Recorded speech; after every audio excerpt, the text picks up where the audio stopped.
So in this particular video, I'll be talking about non-parametric gap compression. तो नाम बड़ा fancy है but concept बहुत इजी है. So I hope you have watched the previous video जिसमें मैंने short में बताया था कि कैसे पोस्टिंग लिस्ट को हम कंप्रेस करते हैं. कि अगर हमें इन्वर्टेड इंडेक्स को कंप्रेस करना है तो the only way to do it would be compressing the posting list. तो उसके बाद I am hoping you are watching this video because that concept is entirely used here in non parametric gap compression. So ये कौन से gaps है? Which gaps? So if you remember in the previous video, I gave an example. Suppose our posting list is like 3, 10, 15, 18, 27 and so on.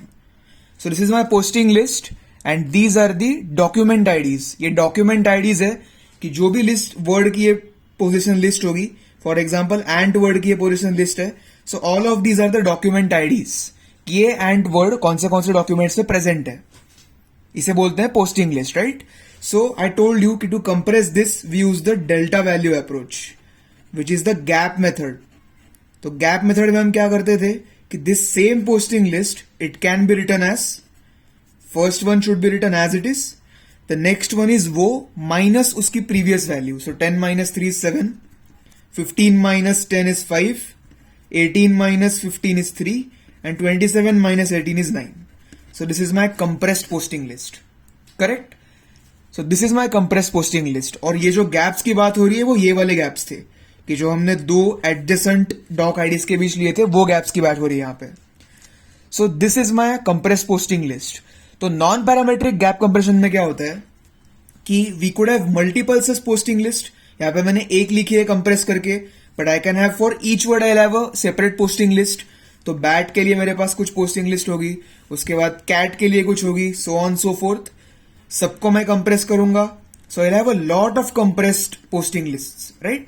बहुत सारे मेरे पास list होंगे for each word. यहां तक क्लियर है कि हर वर्ड के लिए मेरे पास एक कंप्रेस्ड पोस्टिंग लिस्ट होगी. और अब मुझे इसे एनकोड करना है क्योंकि कंप्रेशन में क्या होता है कि कोई भी बड़ी वैल्यू को आप एक छोटा सा कोड असाइन करते हो, कोड वर्ड उसका. तो I have to encode this. तो इसके एनकोडिंग में using non parametric gap compression what I assume is कि भले यहां पे बहुत सारे पोस्टिंग लिस्ट है but all of these have many same properties. So what I assume is कि भले ही हर वर्ड का अलग अलग पोस्टिंग लिस्ट है, मेरे पास n number of posting list है, बट सारे जो पोस्टिंग लिस्ट है उनमें कुछ सिमिलर प्रॉपर्टीज है, कुछ सिमिलर एजम्पशंस है. वो क्या हो सकते हैं? जैसे कि फॉर एग्जाम्पल आई एज्यूम, मैं ऐसा एज्यूम कर रहा हूं कि सब में ये कॉमन है. What can be an assumption? That smaller gaps are more than larger gaps. इसका मतलब जो भी दो दो एडजेसेंट एलिमेंट्स है उनमें स्मॉलर गैप्स का ratio is more than larger gaps. इसका मतलब ये जो गैप्स है तो स्मॉल वाले गैप ज्यादा है एज कंपेयर टू लार्ज वाले गैप्स. अगेन ये गलत भी हो सकता है but this is my assumption. I am assuming this about all the posting list कि ये जो चीज है it is true for all the posting list. तो सबके बिहाफ पे, on the behalf of entire data set, I am making some assumption कि सबके जो स्मॉल गैप है वो ग्रेटर देन लार्ज गैप है. गलत भी हो सकता है but that is my assumption.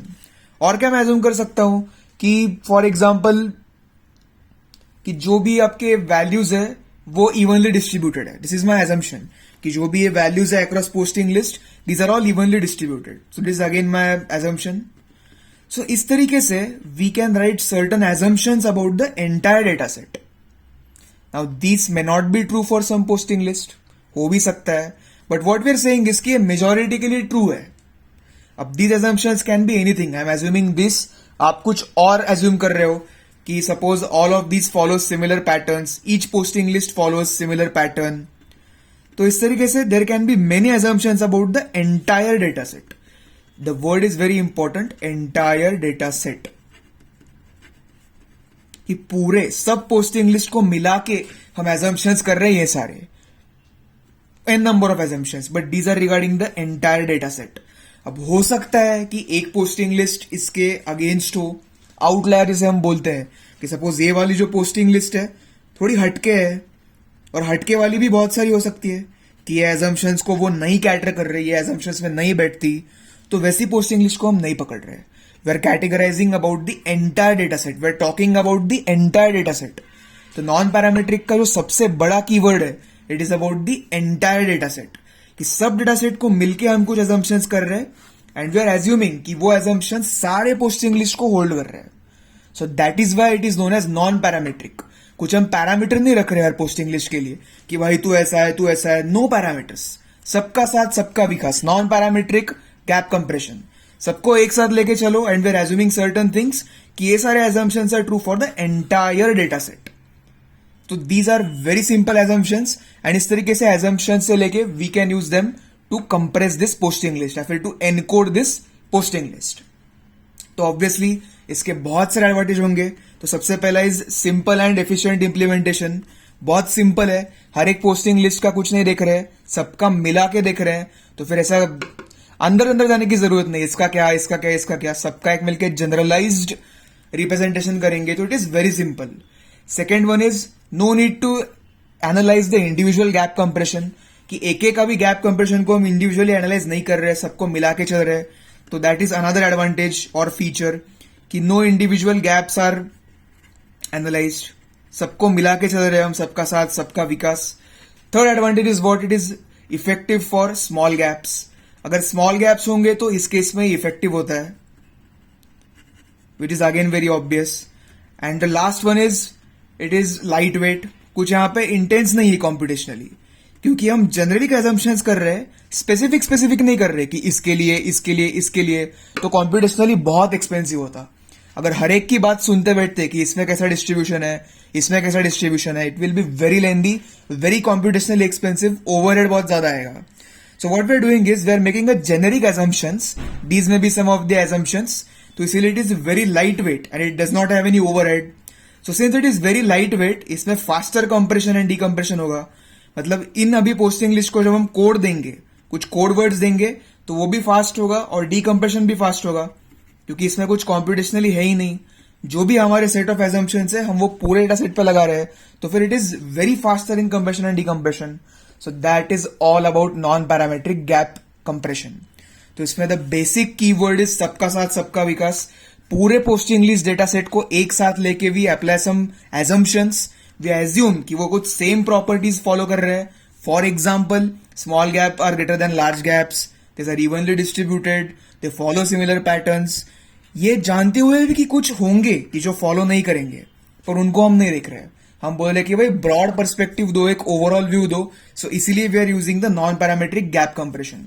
अब इसमें एक फेमस एग्जांपल है which is of the unary method. तो यूनरी का एक एग्जांपल है जो कि नॉन पैरामेट्रिक का एक एग्जांपल है. तो यूनरी का एक एग्जांपल है, उसका मेथड है एक यूनरी, उसका एक सिंपल एग्जांपल है. This was my posting list, उसको मैंने कंप्रेस कर दिया. So again you know the fund of compressing, first value as it is. इसको लिखते वक्त ये माइनस इसका previous, so 10 minus 5 and so on.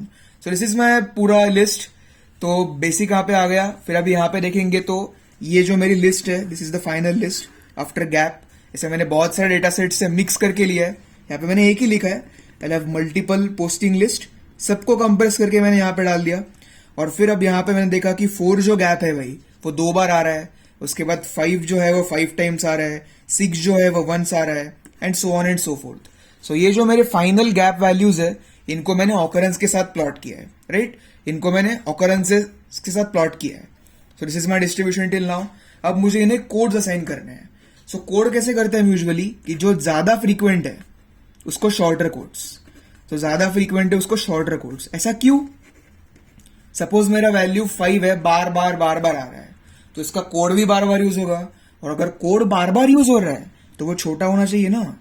इसका अगर मैंने छोटा सा कोड दे दिया तो 5 अगर 10 लाख बार भी आ गया तो कोड भी 10 लाख बार आएगा, पर वो छोटा है. इसका मतलब ओवरऑल तो वो कम ही आ गया. बट अगर नॉन फ्रीक्वेंट है तो उसको बड़ा कोड भी चलेगा. जैसे फॉर एग्जांपल वैल्यू है 10 और वो बहुत नॉन फ्रीक्वेंट है, ज्यादा आती ही नहीं है, तो मैंने इसको अगर बहुत बड़ा सा कोड भी दे दिया तो भी एक ही बार यूज होना है, क्योंकि 10 तो फ्रीक्वेंट है ही नहीं ना. तो बेसिक हमें अगर डेटा सेव करना है तो जो भी ज्यादा बार आ रहा है उसको शॉर्टर कोड दे दो, क्योंकि वो कितने ही बार आने दो फिर टोटल करके तो छोटा ही होगा. पर जो नॉन फ्रीक्वेंट है तो उसको चलेगा थोड़ा सा, अगर उसको बड़ा कोड दिया तो it works fine. So this is the principle of coding, कि जो फ्रीक्वेंट है उसको शॉर्टर कोड्स दे दो, और जो ज्यादा बार नहीं आता, जो रेयरली आता है, उसको आप बड़े कोड्स दे सकते हो. तो मैंने अभी क्या किया, यहाँ पे 5 मेरा बहुत बार आ रहा है, 5 ऑकरेंसेस है उसके, तो उसको मैंने एक छोटा सा कोड दे दिया जो कि 3 जीरोस है। अभी 6 जो है मेरा एक ही बार आ रहा है, तो उसको मैं बड़ा कोड दे सकता हूं। तो यूनरी में क्या करते हैं, जो रेयर आइटम्स है ना उसको उतने ही जीरो देते हैं जितनी उसकी वैल्यू है। तो 6 है तो फिर 6 को 6 जीरोस दे दिए। फॉर एग्जाम्पल एक और ले लिया मैंने, सपोज 7 का भी मेरे पास एक ही ऑकरेंस है, तो मैं उसको क्या करूंगा कि 7 जीरो से रिप्रेजेंट करूंगा। Okay, this is for 7। अब 9, सो सिंस 9 एक बहुत बड़ी वैल्यू है, 9 खुद में एक बड़ी वैल्यू है, राइट, तो उसका कोड भी बना होना चाहिए। तो जो खुद में बड़ी वैल्यूज होती है उनके सामने एक लगाते हैं और फिर उतना ही नंबर ऑफ जीरोस। सो 1 2 3 4 5 6 7 8 9, सो एक लगा के उसके अंदर सामने उतने ही जीरोस लगाते हैं जो बड़े वैल्यूज होते हैं उनके लिए। So this is the basic principle of unary coding, कि जो ज्यादा फ्रीक्वेंट है उनको शॉर्टर कोड्स दो और जो नॉन फ्रीक्वेंट है उनको लंबे कोड्स भी चलेंगे। ठीक है, तो ज्यादा फ्रीक्वेंट था तो उसको छोटा कोड दे दिया, और जो रेयर है तो रेयर में कैसे कोडिंग करेंगे, रेयर और छोटे नंबर जो उनको कोडिंग कैसे करेंगे कि number of zeros equal to उसकी वैल्यू। पर अगर वो रेयर है पर खुद में बड़ी वैल्यू है तो 9 का कोड भी बड़ा होना चाहिए ना यार 6 से, तो इसलिए एक 1 देते हैं और उसके आगे सेम पैटर्न कि 9 नंबर ऑफ जीरोस देंगे फॉर 9 का code. So this is the overall principle of non parametric gap distribution. और इसमें हम कैसे कंप्रेशन करते हैं, टोल्ड यू। तो the basic principal is entire data set, सबका साथ सबका विकास, general assumptions about the entire data set. In the next video I'll be telling you about parametric gap compression, कि इसमें तो हमने जनरलाइज बोल दिया, पैरामेट्रिक में हम एक एक पोस्टिंग लिस्ट को खोपचे में लेके सिंगली हैंडल करेंगे। सो that is for the next video.